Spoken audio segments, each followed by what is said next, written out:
If the stories of corporate greed have you thinking every business owner only cares about his or her profits, then this story is likely going to blow your mind. Bruce Kroll, owner of a Culver's quick service chain for 19 years in Platteville, Wisconsin, saw his business go up in flames, literally, this past November. But he already knew he was going to rebuild at the same location. However, his 40 employees were not so sure how they would continue to make a living for the 7 months the restaurant was being rebuilt.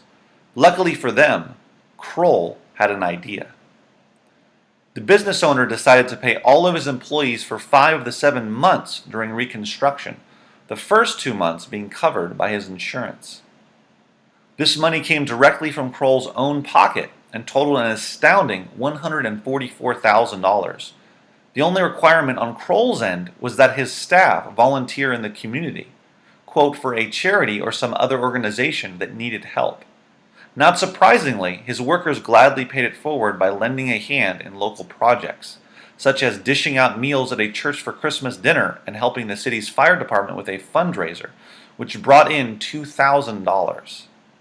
Around 15 of his employees actually wore their Culver's uniforms in order to let people know who was behind the large effort.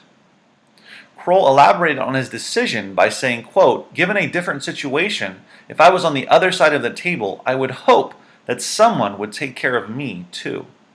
And we didn't lose the people, and so why should we allow the fire to cause that to happen?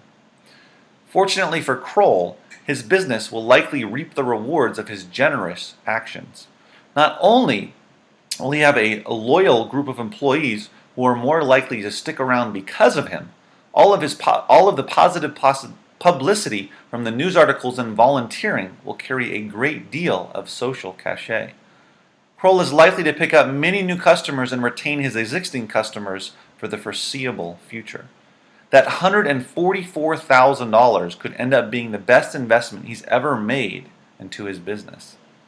Strangely, within 24 hours of reopening in June, a tornado swept by within 20 yards of the restaurant, forcing them to close for the day, but thankfully the building was not harmed, or any people.